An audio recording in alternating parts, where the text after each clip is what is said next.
بسم اللہ الرحمن الرحیم۔ السلام علیکم ورحمۃ اللہ وبرکاتہ۔ عزیز طلباء، امید ہے کہ آپ خیریت سے ہوں گے۔ آج ہم قافیہ کا سبق نمبر 12 شروع کر رہے ہیں، جو الاعراب مختلف سے لے کر المقتضی للاعراب تک ہوگا۔ چلے چلتے ہیں اپنے سبق کی جانب۔ بسم اللہ الرحمن الرحیم۔ الاعراب مختلف آخره به ليدل على المعاني المعتبرة عليه وأنواعه رفع ونصب وجر، فالرفع علم الفاعلية والنصب علم المفعولية والجر علم الإضافة، والعامل ما به يتقوم المعنى المقتضي للإعراب۔ اعراب وہ ہے جس کے ذریعے معرب کا آخر بدلے تاکہ وہ دلالت کرے ان معنی پر جو یکے بعد دیگرے اسم معرب پر آنے والے ہوتے ہیں، اور اس کی اقسام رفع، نصب اور جر ہیں۔ رفع فاعلیت کی، نصب مفعولیت کی اور جر اضافت کی علامت ہوتی ہے، اور عامل وہ چیز ہے جس کے ذریعے سے ایسے معنی حاصل ہو جائیں جو اعراب کا مطالبہ اور تقاضا کرنے والے ہوں۔ تو آج کے درس کے اندر 4 باتیں ہوں گی۔ پہلی بات اعراب کی تعریف، دوسری بات اعراب کی حکمت اور وجہ، تیسری بات اعراب کی اقسام، چوتھی بات عامل کی تعریف۔ پہلی بات کی طرف چلتے ہیں۔ صاحب قافیہ رحمہ اللہ جب اسم معرب کی تعریف سے فارغ ہوئے تو اب اس پر آنے والے اعراب کی تعریف بیان فرما رہے ہیں۔ تو فرمایا الاعراب مختلف، یعنی اعراب ہر وہ حرف یا حرکت ہے جس کی وجہ سے اسم معرب کا آخر بدل جائے، جیسے جاءنی زید، رأیت زیدا، مررت بزید۔ ملاحظہ فرمائیے اس مثال میں جاء عامل ہے اور زیدن کا آخر حرف یعنی زیدن کا آخری حرف یعنی دال اعراب کا محل ہے، اور اس پر جو رفع آیا ہے یہ اعراب ہے۔ اسی طرح اعراب حرفی کی مثال بھی ہے، جیسے جاءنی ابوکا، رأیت اباکا، مررت بابیکا۔ مختلف کے اندر جو ما ہے، ما سے مراد شے بھی ہو سکتی ہے، اور بھی میں جو با ہے وہ با سببیہ ہے۔ اس لحاظ سے معنی یہ ہوگا کہ اعراب وہ چیز ہے جس کی وجہ سے معرب کا آخر بدلتا رہتا ہے، اور ما سے مراد وہ حرکت اور حروف بھی ہو سکتے ہیں جو معرب کے آخر میں آتے ہیں۔ اس لحاظ سے معنی یہ ہوگا اعراب وہ حرکت یا حرف ہوتا ہے جس کی وجہ سے معرب کا آخر بدلتا رہتا ہے۔ اب دوسری بات یہ ہے اعراب کی حکمت اور وجہ کیا ہے؟ عامل کے ذریعے معرب کے آخر کا اعراب کیوں بدلتا ہے؟ تو صاحب قافیہ رحمہ اللہ نے لیدل علی المعانی المعتبرۃ علیہا، یعنی اس سے وجہ ذکر کر دی تاکہ یہ دلالت کرے ان معانی پر جو اسم معرب پر پے در پے آتے ہیں۔ تو معانی سے مراد فاعلیت، مفعولیت اور اضافت ہے۔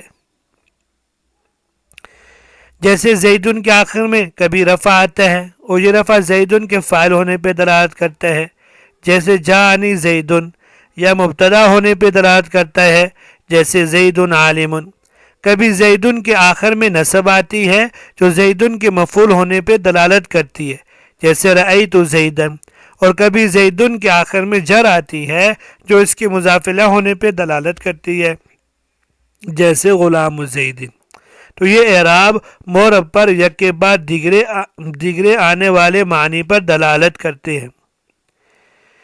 المعانی پہ الف لام مہد خارجی ہے، اور یہ الف لام اس لیے لائے ہیں تاکہ یہ بتائیں کہ معنی سے مطلق معنی مراد نہیں ہے، بلکہ وہ خاص معنی مراد ہیں جن کا اعراب میں اعتبار کیا جاتا ہے۔ تیسری بات اعراب کی اقسام، وانواعہ رفع ونصب وجر۔ یہاں سے صاحب کتاب نے اعراب کی اقسام کو ذکر فرمایا کہ اعراب کی 3 قسمیں، رفع، نصب اور جر۔ حقیقت میں اگر دیکھا جائے تو اعراب کی کل 4 قسمیں بنتی ہیں، رفع، نصب، جر اور جزم، لیکن یہاں 3 اس لیے کہا ہے، یہاں اسم کے اعراب کو بیان فرما رہے ہیں۔ اسم کے اعراب 3 ہی ہے، رہا جزم تو وہ صرف فعل کے ساتھ خاص ہے، اس لیے اس کو ذکر نہیں کیا۔ یہاں صاحب کافیہ نے انواعہ یہ لفظ لائے ہیں، اقسامہ نہیں لائے۔ اس میں ایک اہم نقطے کی طرف اشارہ کرنا مقصود ہے، وہ یہ کہ ہر نوع کے اندر کئی افراد ہوا کرتے ہیں، یہاں بھی تینوں انواع کے افراد کی طرف اشارہ فرمایا۔ وہ اس طرح کے رفع کے 3 افراد ہیں، واو، الف اور ضمہ، اور نصب کے تحت 4 افراد ہیں، یا، الف، نصب اور کسرہ۔ جر کے تحت 3 افراد ہوتے ہیں، یا، نصب اور جر۔ فالرفع علم الفاعلیہ، کہ رفع، نصب اور جر تو 3 اعراب ہیں۔ اب یہاں اس کے لیے بطور دلیل کے فرماتے ہیں کہ اعراب کی میں نے 3 قسمیں کیوں بنائی ہیں، کیونکہ اسماء کی بھی 3 قسمیں ہیں، ایک مرفوعات، دوسرے منصوبات اور تیسرا مجرورات۔ فاعلیت اور مفعولیت دونوں میں یا مشددہ لائے ہیں، اس لیے ان دونوں میں معنی مصدری پیدا کرنا مقصود تھا، اور اضافت میں پہلے سے مصدری معنی پایا جا رہا ہے، اس لیے اس میں یا لانے کی ضرورت نہیں تھی، اس لیے اس کو ایسے ذکر فرما دیا۔ یہاں ضمناً ایک بات سمجھ لیجئے، مصدر کی 3 قسمیں۔ مصدر اصلی، یہ وہ مصدر ہے جو ایسے معنی پر دلالت کرے جو ذات سے خالی ہو، بشرط کہ اس کی شروع میں میم نہ ہو اور آخر میں ایسی یا مشددہ زائدہ بھی نہ ہو جس کے بعد تائے تانیث ہو، جیسے علم، علم، فضل، فہم وغیرہ۔ جب مصدر مطلقاً بولا جاتا ہے تو اس سے یہی قسم مراد ہوتی ہے، اور مصدر کی یہ قسم سماعی ہے۔ دوسرا ہے مصدر میمی، یہ وہ مصدر ہے جو ایسے معنی پر دلالت کرے جو ذات سے خالی ہو اور اس کی شروع میں میم ہو اور آخر میں ایسی یا مشددہ زائدہ نہ ہو جس کے بعد تائے تانیث ہو، جیسے مطلب، معدل، مجلبہ۔ مصدر صناعی، ہر وہ مصدر جس کے آخر میں یا مشددہ زائدہ ہو اور اس کے بعد تائے تانیث مربوطہ زائدہ کر دی گئی ہو، جیسے اسد سے اسدیہ، فاعل سے فاعلیہ، مفعول سے مفعولیہ۔ اور مصدر کی یہ دونوں قسمیں قیاسی ہیں، اور یہاں یہی والا فاعلیہ اور مفعولیہ کے اندر یہی مصدر ہے۔ والعامل ما به، مورب کا حکم بیان کرتے ہوئے اس کے ضمن میں عامل کا ذکر بھی آیا تھا، لہذا صاحب کتاب نے اعراب اور اس کی اقسام بیان کرنے کے بعد مناسب سمجھا اس کو پوری طرح واضح کر لیں، تو فرمایا والعامل ما به يتقوم المعنى المقتضی للاعراب، یعنی عامل چاہے لفظی ہو یا معنوی، وہ ہے جس کے ذریعے سے وہ معنی حاصل ہو جائے جو اعراب کا تقاضا کرتا ہو۔ مثلا جاءنی زیدن میں جاء عامل ہے، اور اس کے سبب سے زیدن میں فاعلیت کا معنی پیدا ہو گیا، اور اس کے آخر میں رفع فاعلیت کی علامت ہے۔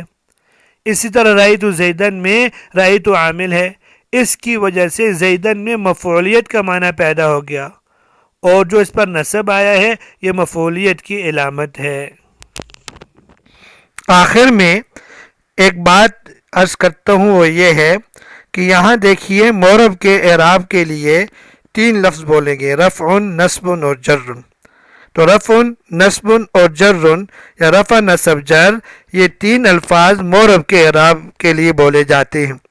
تو مبنی کے اعراب کے لیے ضم، فتح اور کسر، ضم، فتح اور کسر بولا جاتا ہے، اور جب ضمہ، فتحہ اور کسرہ بولا جائے تو یہ عام ہے، کبھی معرب کے اعراب کے لیے بولا جاتے ہیں اور کبھی مبنی کے اعراب کے لیے یہ لفظ بولے جاتے ہیں۔ تو رفع کا معنی بلندی ہے، تو رفع کو ادا کرتے وقت ہونٹ بلند ہو جاتے ہیں، اس لیے اس کو رفع کہتے ہیں۔ یا رفع کہنے کی وجہ یہ بھی ہے، رفع اس چیز کی علامت ہوتی ہے جو کلام میں بلند ہے، یعنی مرفوعات. اور رفع کی 3 نشانیاں ہیں، یا یہ سمجھ لیں کہ رفع کے لیے 3 چیزیں آتی ہیں. ایک ضمہ آتا ہے، جیسے جاءنی زیدن میں ضمہ آیا. کبھی رفع واو کے ساتھ ہوتا ہے، جیسے جمع مذکر سالم کا اعراب ہوتا ہے جاءنی مسلمون، یہاں رفع واو کے ساتھ ہے. کبھی رفع الف کے ساتھ ہوتا ہے، جیسے جاءنی رجلان، یہاں تثنیہ میں رفع الف کے ساتھ ہے. اور دوسرا اعراب نصب. نصب کا معنی ہوتا ہے کھڑا ہونا. نصب کی ادائیگی کے وقت ہونٹ اپنی جگہ کھڑے رہتے ہیں، اس لیے اس کو نصب کہتے ہیں. یا نصب کہنے کی وجہ یہ بھی ہے، جس کلمے پہ نصب ہوتی ہے وہ کھڑا رہتا ہے، یعنی مسند اور مسند الیہ نہیں بنتا بلکہ زائد ہوتا ہے.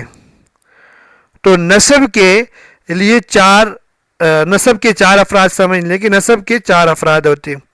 نصب فتحہ کے ساتھ ہوتا ہے، جیسے کہ رأیت زیدن، مفرد منصرف صحیح کا جو اعراب ہوتا ہے. نمبر 2 نصب الف کے ساتھ، جیسے رأیت اباک.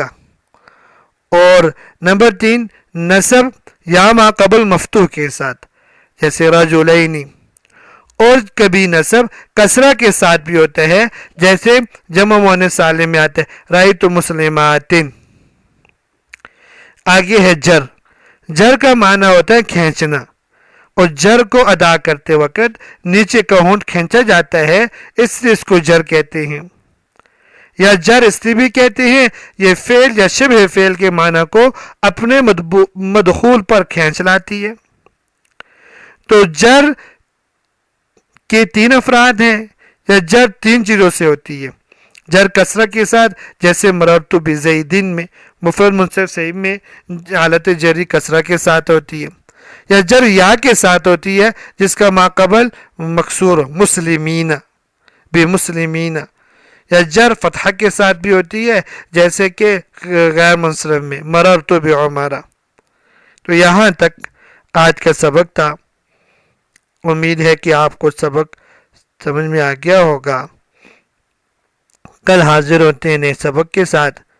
اللہ تبارک و تعالی ہم سب کا حامی و ناصر ہو. السلام علیکم ورحمۃ اللہ وبرکاتہ.